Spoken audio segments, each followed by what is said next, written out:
C'est après un an de gestion du 241 par le pilote de la 5e République, Brice Clotaire Oligui Nguema, que l'organisation sociale de plaidoyer et d'appui politique, présidée par Fabrice Djoué, a déposé sa valise de l'ONG Task Force Okume à l'hôtel Étoile d'Or de London le vendredi 8 mai 2026 pour évaluer les actions et les résultats des projets devant les invités et populations venus du Grand Libreville. Je suis Joseph Minko, secrétaire général de l'organisation sociétale citoyenne Task Force Okume.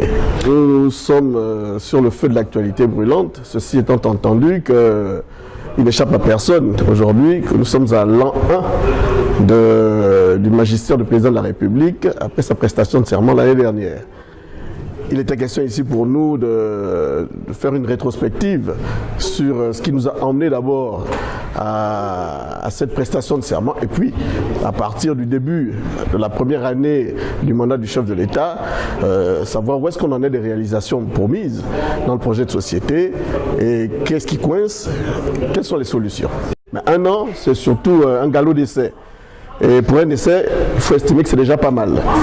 Ceci étant entendu que les questions qui nous sont posées sont relatives à des questions purement sociétales qui touchent au quotidien des Gabonais. Qu'est-ce que retiennent les Gabonais aujourd'hui, un an après l'accession du chef de l'État à la magistrature suprême? Qu'est-ce qui coince? Vous avez des chantiers tels que la route, vous avez des chantiers à l'abandon, on ne va pas se cacher la figure derrière un doigt. Et il y a la mise en place des budgets, la mise en place des collectivités locales, etc. Bref, il y a un certain nombre de choses qui patinent un peu. Il s'agit ici, au cours des débats que nous aurons, de relever pourquoi ça coince et qu'est-ce qu'il faut pour décoincer la machine. Alors, en ce qui concerne les priorités pour ce qui est de la jeunesse, vous savez comme nous, journalistes, que vous êtes, qu'une des priorités du chef de l'État, c'est l'employabilité des jeunes. Un certain nombre de dispositions ont été prises et le président de la République n'a pas attendu d'être porté à la magistrature suprême pour démontrer tout l'entrain, s'il était possible de le présenter ainsi, qu'il met à mettre à la disposition des jeunes, faute d'avoir des emplois de bureau, des emplois porteurs et faire d'eux des chefs d'entreprise. Le panier de la ménagère, il y a beaucoup d'efforts qui sont faits. Vous avez les activités génératrices de revenus, vous avez la mise en place de la banque de crédit pour l'entrepreneuriat. Bref, il y a des choses qui évoluent. Parce que qu'on le sache, il existe des métiers des collectivités locales. Donc, c'est ce que la Task Force propose aujourd'hui. Mais surtout, autre fait marquant, c'est que nous avons 48 collectivités locales au Gabon. Mais sur les 48, nous avons 22 environ qui sont éligibles pour bénéficier du transfert des compétences. Donc, ce qui veut dire que si on fait les calculs, nous avons 26 collectivités locales dont il faut renforcer les capacités. Et la Task Force Okume aujourd'hui propose de s'occuper également, de dire clairement ce que nous allons faire de ces 26 collectivités locales. Parce que nous prenons tous pour un développement équitable du pays, un traitement équitable des citoyens gabonais, quelle que soit la zone dans laquelle le Gabonais se trouve aujourd'hui. Je pense que la décentralisation aussi, c'est ça. Je suis porte-parole de l'ONG Task Force Okume. Alors, cet après-midi, nous sommes réunis en réalité, nous Task Force Okume, pour faire une évaluation à mi-parcours de l'action du président de la République, chef de l'État, chef du gouvernement, Brice Clotaire Oligui, dans la 5e République, un an, jour après jour, à l'issue de son accession à la magistrature suprême. Alors, j'ai, moi, pour ma part, la lourde responsabilité d'entretenir l'auditoire sur quel système judiciaire pour la justice pour tous.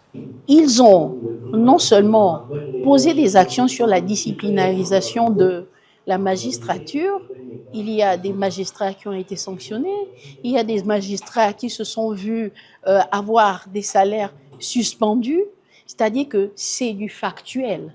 Ce n'est pas une vue de l'esprit.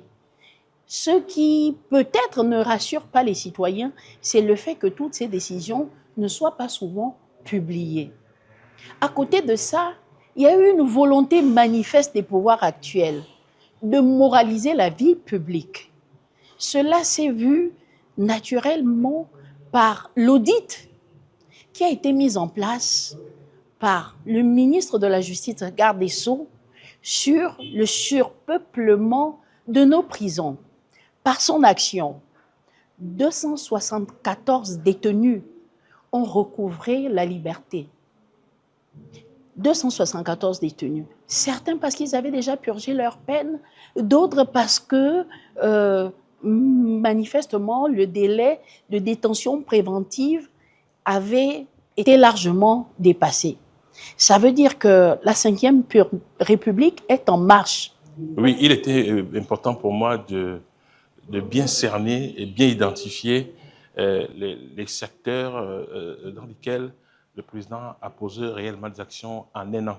De façon générale, il était clair qu'on ne peut pas tout faire, mais il y a des actions qui ont été menées sur le plan économique, sur le plan de la formation, sur le plan de la décentralisation. Je l'ai dit que la mairie disposait aujourd'hui d'un budget de 30 milliards et que les mairies d'arrondissement allaient pouvoir bénéficier de 250 millions.